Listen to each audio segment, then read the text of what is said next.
I'm ready for school to start again. We're at the beginning of a new year now, but we're still right in the middle of winter break. A winter break that is stretching on and on and on for me. My first semester at school, I had just gotten into the routine of having somewhere to go and something to do every day. Now this break is kind of a harsh readjustment for me, feeling a little bit listless.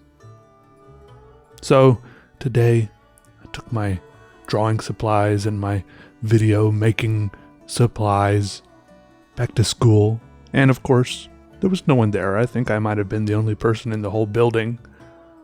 I took it all back to school and decided to make a video there. It is surprisingly nice to have somewhere else to go to get some stuff done instead of being cooped up in the apartment all the time. Cabin fever. Had an acute case of it. I took an old coffee maker I had over there, set it up on the windowsill next to my desk, and brewed myself a pot of the good stuff.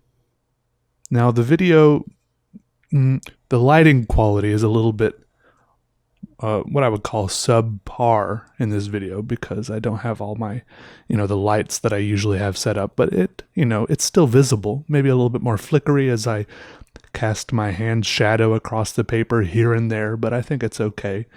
You can still see it. And one thing that I think is interesting, well, I'll talk about the pen I'm using here in a second also. One thing I think is interesting, if you saw a video I used, maybe 2 videos ago, I used a pet mechanical arm that I got to do some drawings for me, the AxiDraw. I was very entranced sometimes watching that thing draw for me, just the mechanical movements of it, the way it would draw lines, stuff like that, which was a combination of the way the mechanical arm worked and some ways the software worked. And I found myself drawing this here today, somewhat inspired by that mechanical beast of a drawing machine. I found myself drawing lines kind of in the same manner that I had watched the AxiDraw draw lines. I don't really know how to describe it any beyond that, but I thought I would drop that in there. Also, let me talk about this pen. This is the Waterman Graduate, which is a nice kind of shiny chrome pen. And I think it's about $13. I looked it up on Amazon. I'll put a link in the description.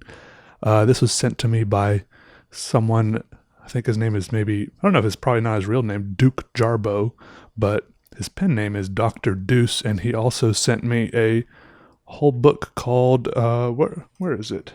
101 Pooh Poems by Dr. Deuce. Sent that to me along with his with the pen. So thank you for both the book and the pen, Dr. Deuce. I know. I can hear you now. Peter, please read one of the poems to us. I just don't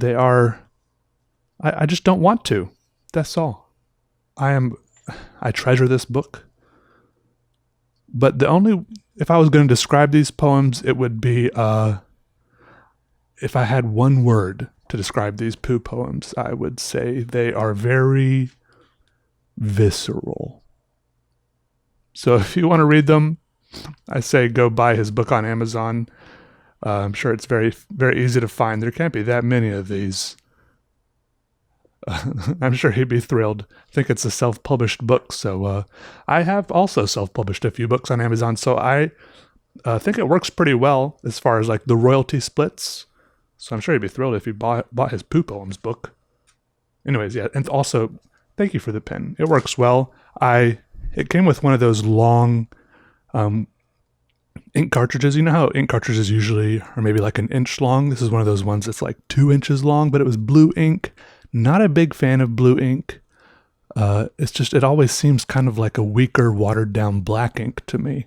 Can never really get on board with it, but I just scrounged around in some of my drawers, found a piston converter in there, put the piston converter in there, filled it up with ink, and then I screwed the back of the pen back on, and it almost didn't work because it was just such a snug fit. The piston converter was really long and a little bit fatter, and it just barely all fit together.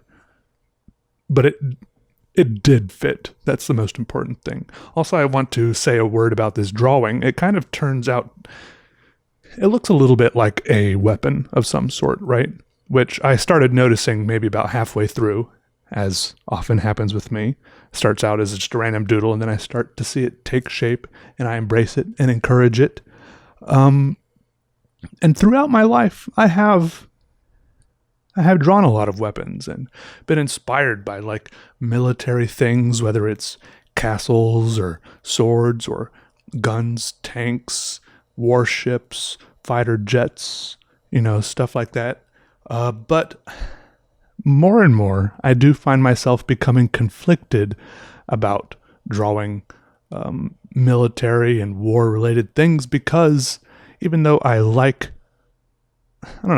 find them enjoyable. Like I play violent video games and everything, right? But I don't know. I am conflicted because I don't like the idea of people dying or being killed, right? Is that normal? I don't know. I think we could all agree that war is bad, or at least in a simple world it is. This is obviously a very in-depth conversation that I don't really want to get into. But so in my mind, or if you saw the Instagram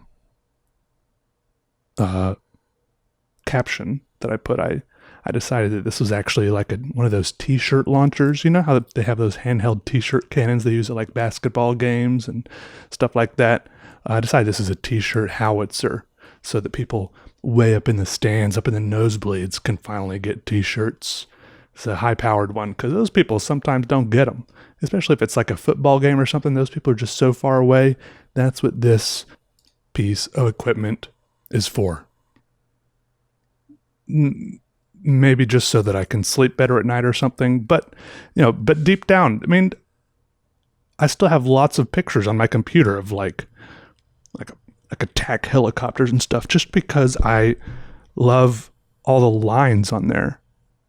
Just the way all the like pipes and cables and nuts and bolts and everything, the aesthetics of them are pleasing to me. I don't know. I'm conflicted. I don't know how else to describe it. I'll have to dwell on that, think about that some more. I don't know. War's been around in human history since the beginning of time, probably, so I don't know. I'm sorry if that didn't make a lot of sense, but thanks for watching, everyone. Y'all are great. And I'll see you later. Happy New Year, okay? Hope you have a good one. Here's to 2020. Take it easy, all right? All right, bye.